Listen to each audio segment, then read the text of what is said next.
Fala aí, galera. Eu sou o Arthur Ferreira. Você está agora no À Beira da Quadra e hoje a gente traz mais um Tempo Técnico. O Tempo Técnico de hoje a gente continua sobre a temática da prática. A convidada de hoje, minha amiga Crislaine.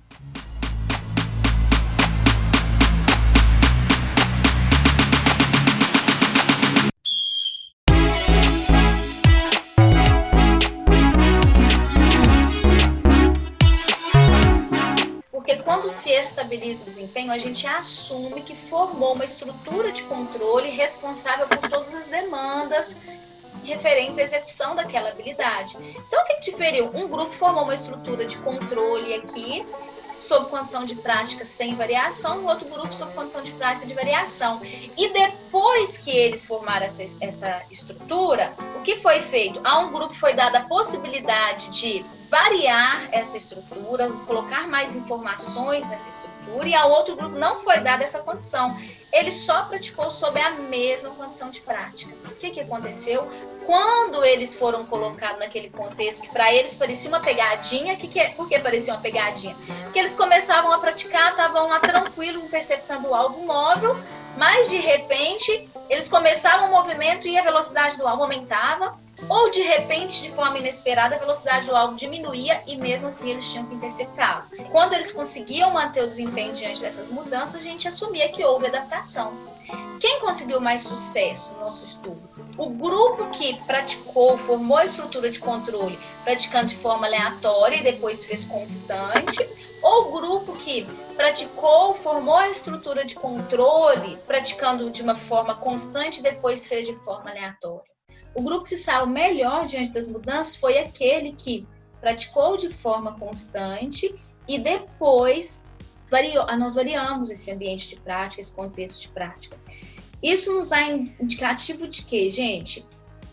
Alguns indicativos, né? A gente tem já da literatura tradicional da aprendizagem motora. O professor Guilherme Lage vem fazendo estudos fez muitos estudos nesse sentido. Depois o Marcelo fez também no laboratório, manipulando nessa combinação de prática, utilizando outro referencial teórico, olhando só para a aprendizagem motora, olhando para não só, mas para a aprendizagem motora, mas não para a adaptação. Então, nós olhamos para a adaptação e em ambos os referenciais, o que coincide? Que para o seu aluno, para o aprendiz, formar essa estrutura de controle, vale mais a pena inicialmente ele praticar sob uma condição constante. Até que momento? Até o momento que você perceba que o desempenho está estável, ele consegue alcançar a meta da tarefa.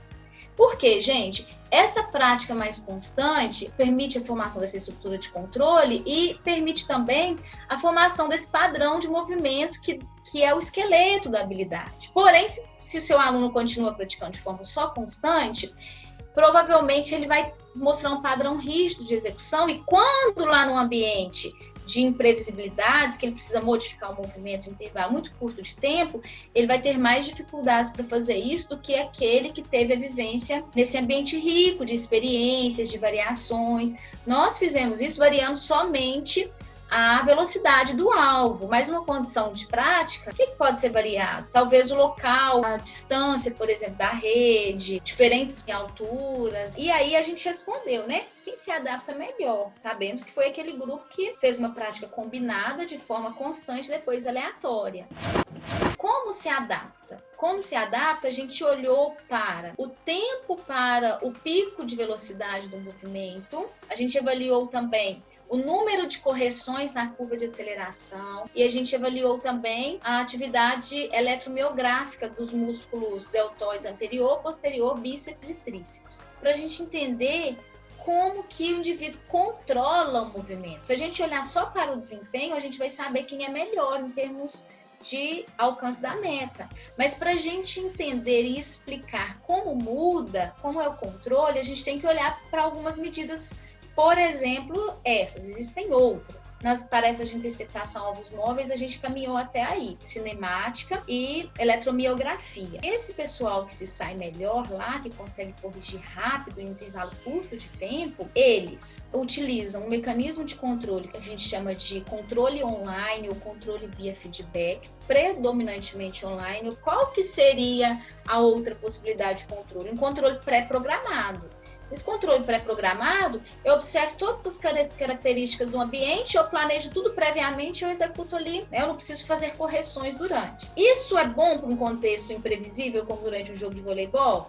Não, porque se muda a todo momento, você precisa capacitar o seu aluno, o seu atleta, o seu aprendiz para ser capaz de utilizar do mecanismo de controle via feedback, para corrigir durante a execução, já que a maioria ou grande parte das ações demandam esse mecanismo de controle. Se o pico de velocidade for alcançado lá nas porções finais do movimento, a gente diz assim, olha, isso é um controle pré-programado. Porém, em situações que são necessárias, que há necessidade de corrigir durante a execução, o que eles utilizam de estratégia?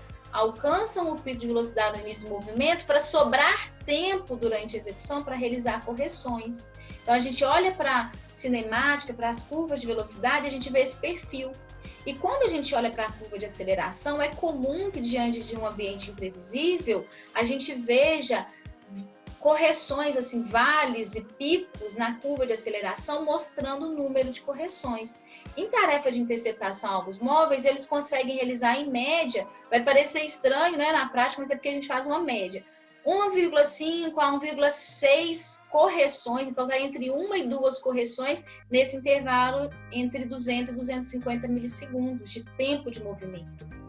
E aí, quando a gente olha para a atividade eletromiográfica, a gente consegue falar da eficiência, porque esses que alcançam a estabilização, o nível mínimo de habilidade sob condições de prática constante, depois fazem uma prática aleatória, eles têm uma atividade de co-contração entre agonista e antagonista menor. O que o meu aluno precisa aprender, né? Eu tendo em mente isso, que habilidades ele precisa dominar. Agora, como que eu posso manipular esse contexto de prática? Importante pensar que essa prática extensiva vai auxiliá-lo na adaptação diante de ambientes imprevisíveis, que essa prática variada associada a uma prática constante vai ajudá-lo, que só variar desde o início não é, parece, pelo menos na situação de laboratório, parece não ser o melhor caminho para se adaptar. Quando você fala, tipo assim, da prática estendida, do nível de habilidade, eu posso pensar lá na prática que, para eu fazer isso, eu só preciso de deixar meu atleta fazer um número maior de tentativas? Não, eu não vejo que seja assim, ó, simplesmente deixe fazê-lo e ele vai alcançar esse nível. Eu defendo a questão do alcance de um desempenho critério, gente. É assim que a gente chama lá no laboratório. Não é uma ideia minha, é uma ideia, né, do meu orientador lá da tese dele de 2003. Já tem alguns artigos. Quem tiver gostado desse negócio de, não vou para quantidade, vai fazer 40 tentativas, não. Vai fazer X tentativas corretas, estabilizou o desempenho. Tem alguns estudos assim que vocês podem buscar. Podem buscar, assim, usando as palavras-chave, estabilização do desempenho, superestabilização, especialização. O que é o desempenho critério? É o número de acertos que se deve alcançar para se considerar que a estrutura de controle foi formada ou que se aprendeu aquela habilidade. Para o nível estabilização, que é aquele nível, formou a estrutura de controle, parou de praticar, alcançou o nível básico. É um menino que aprende a fazer, a executar a manchete, o saque, lá na situação da escola e não sai daquele contexto, ele não vai para um nível superior. Se a gente for fazer uma relação, eu penso em fazer assim, no mestrado, 3 tentativas, quando você acertar 3 vezes o centro do alvo, você estabilizou o desempenho, você está pronto para ir para a próxima fase. No doutorado, a gente fez assim, quando você acertar 4 vezes, você vai para a próxima fase. Mas você que é do grupo de superestabilização, especialização, alto nível de habilidade, você não tem que fazer um bloco não, mais difícil. Você vai ficar até com sono aqui, cansado, mas é assim, você tem que fazer 6 blocos de 3 tentativas, ou no doutorado nós fizemos 6 blocos de 4 acertos corretos. Então, olha, você vai ficar aqui fazendo o saque por cima, por exemplo, você vai ficar aí praticando até você conseguir acertar lá o alvo, ou passar a bola por cima da rede, quando você fizer 6 blocos, acertando o saque 4 vezes consecutivas. Isso é muita prática. Então, Arthur, uma coisa que eu quero chamar a atenção é o seguinte, não é simplesmente pensar assim na prática. A Cris falou que ele está entre 3 e 4, tem que ser 6 blocos, vou usar isso para toda habilidade que eu for ensinar. Não, gente, depende do tipo de habilidade. Como que vocês vão saber disso na prática? Conhecendo a modalidade. Em torno de mais ou menos, quando vocês consideram que o aluno aprendeu o saque por cima?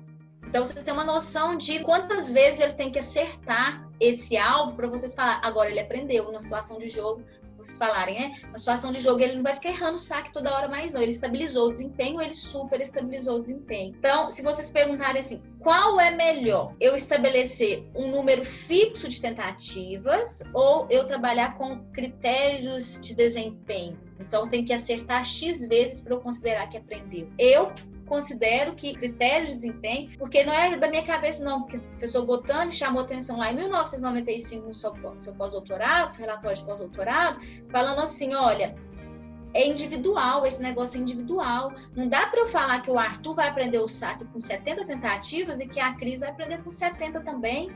Tem questões individuais aí por trás.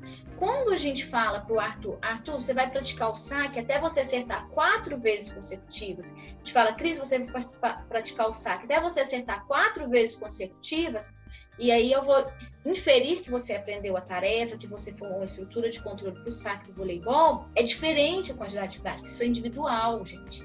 Nós fizemos coleta assim com umas...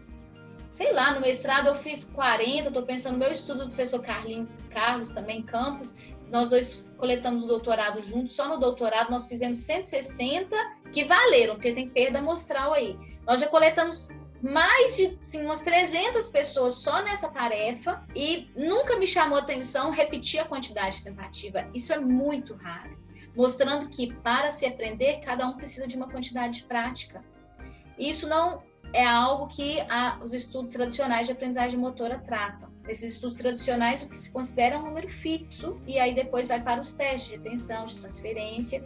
E aí, partindo da ideia do professor Gotani, a gente passamos pelo professor Rodolfo, depois o professor Herbert Brinovich, Vitor, Profeta, Fabiano Fonseca, eu, Carlinhos, e estamos manipulando esse negócio dentro do estudo da adaptação motora.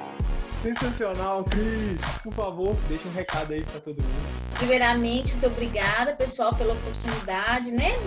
Mas o recado que eu queria deixar, gente, é assim, olha, o caminho é estudar, é se atualizar. A educação física é uma disciplina acadêmica, né? Nós lutamos muito, eu falo como área, principalmente desde a década de 60, para a gente ser reconhecido como uma disciplina acadêmica. Não foi fácil chegar a esse status, hoje nós o temos e nós temos que honrá-lo. Então, se somos uma área, né, uma área acadêmica, nossa sustentação, nosso chão é a ciência. Então, sempre se atualizem. Parabenizo ao Arthur, a equipe está com ele, fazendo esse link, essa ponte. É muito importante a gente ter alguém que traduza o conhecimento científico das pessoas que estão na prática, e eu acho que, Arthur, vocês estão cumprindo muito bem a função de vocês aí no voleibol. Muito obrigada pelo convite, por poder participar um pouquinho disso. Parabéns! Muito obrigado. Valeu, gente. Até o próximo.